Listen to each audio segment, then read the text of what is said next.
I know there are surprises that pop up, and we're going to talk about the major one that you uncovered, obviously the Riverside story. Can you tell our listeners that story in the rich detail that you describe it in the book?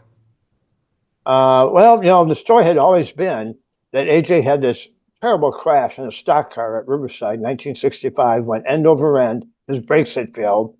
And rather than slamming into Junior Johnson, he had pulled off the course and went end over end.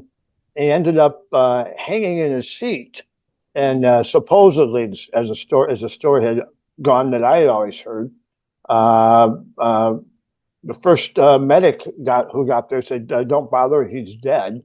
Parnelli Jones is standing. Jones had been in the race earlier, dropped out, had run over, and was looking in the car. So the story goes, and saw some movement, climbed in the car, pulled dirt out of AJ's mouth, and AJ obviously survived.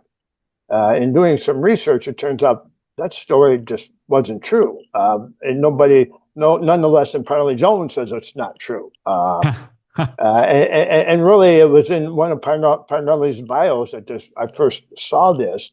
And then in talking to the author, Bones Brochure wrote that book, he said, yeah, AJ was adamant that never happened, which never got a whole lot of attention. So that's just one of the things that, the lore of the legend sometimes outgrows the actual facts of what happened in the case. But never happened. That's incredible.